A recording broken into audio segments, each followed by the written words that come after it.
You know, as I have had the opportunity to travel and work and serve alongside of hundreds of pastors and leaders, there are certain frustrations that seem to surface over and over again.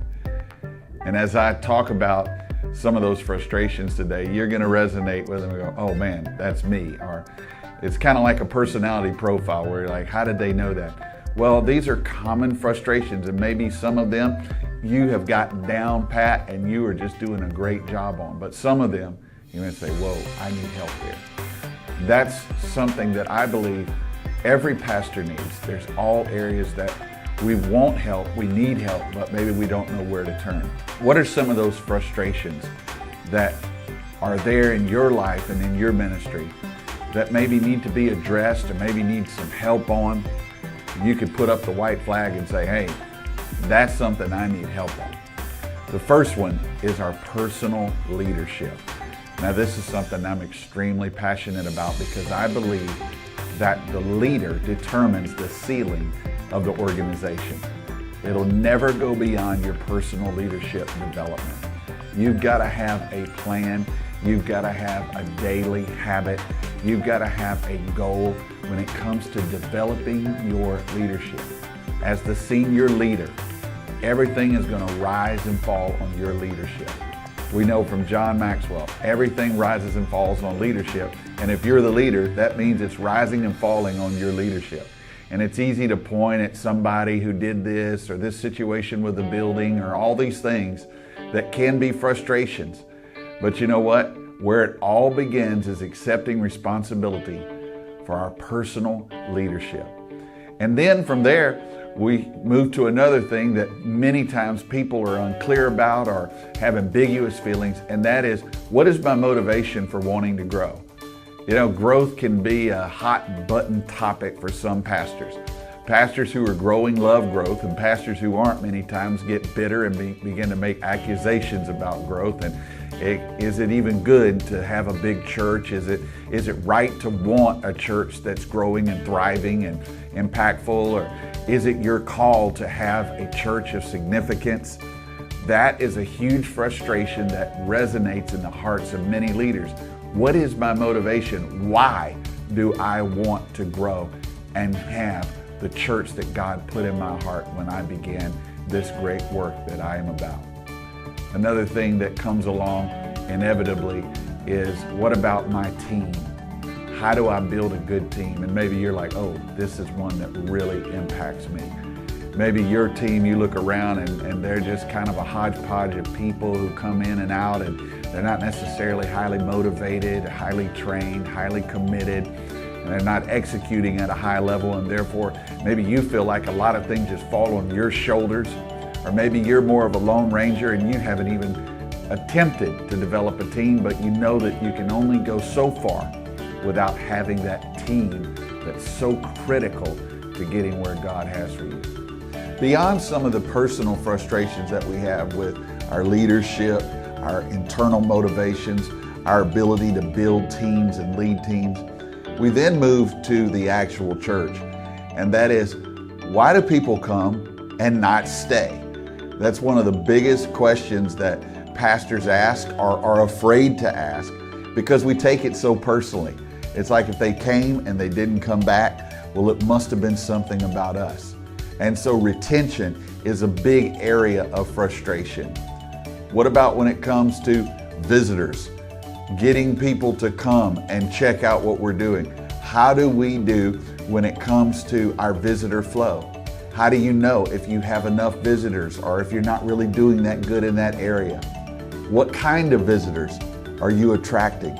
Is it people who are not going to resonate with your DNA? How do you let people know who you are so that the right people come? These are extremely important questions that are deep frustrations for many pastors and leaders. One of the most common things that people always go to in their frustrations and in their questionings is my experience. Is it good enough? How can I change it? Is it too long? Is it too short? Is my praise and worship good enough? These are some very good questions that need to be asked, but we also need solutions so that we can answer these questions with confidence. You know, a lot of pastors don't know whether or not their services are really good. So maybe they assume that they are or assume that they are. Wherever you are on that spectrum, I believe that there are answers and solutions to help you know how to craft a great experience, how to execute a great experience, and how to evaluate your experience so that you continue to improve and make it better. These are 3 frustrations when it comes to retaining people and keeping them in your church, when it comes to attracting new people, and when it comes to the experience that people have when they come to your church, that we want to help you with.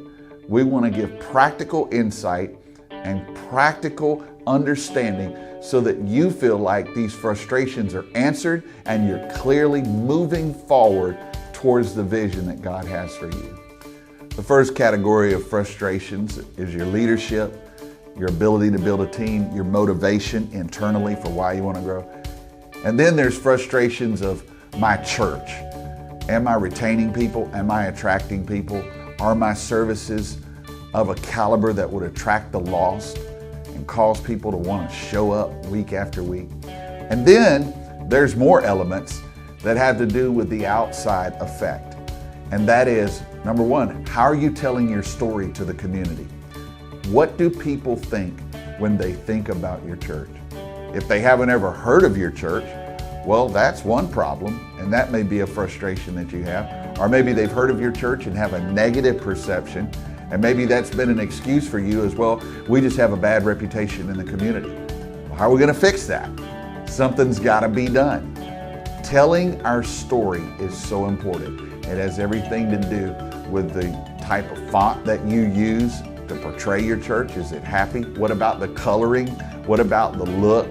All of these things are so important in how you tell your story. We live in a digital world, and 9 out of 10 people are going to visit your church based on what they've seen on your website. Ouch. So many times we just slap something up to fulfill our duty or obligation, but we're not putting our best foot forward in attracting people to the message and the ministry that God has given our church.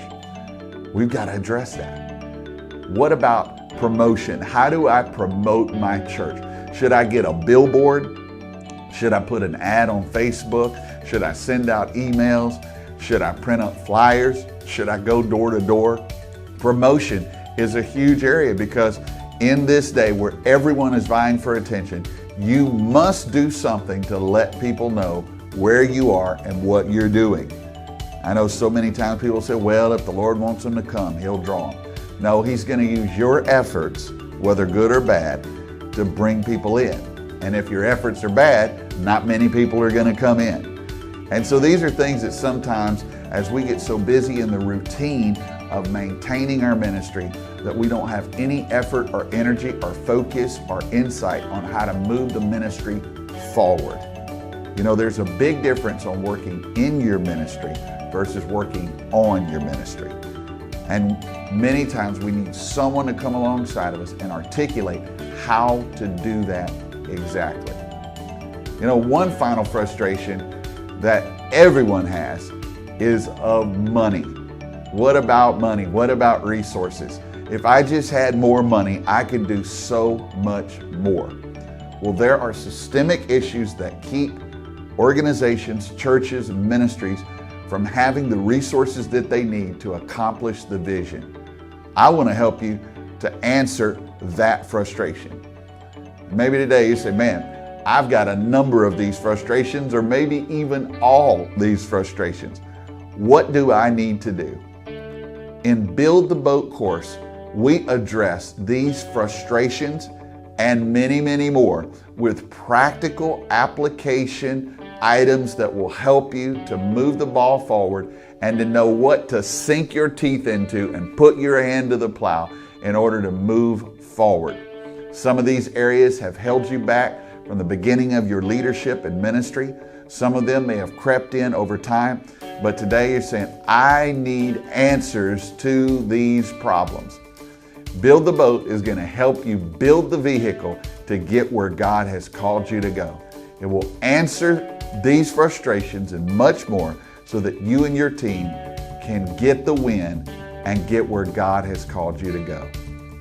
In our final video coming up, we're going to talk about how Build the Boat can help you to double the size of your church, how we're going to provide support every step of the way, and we're going to see God do amazing things in your ministry.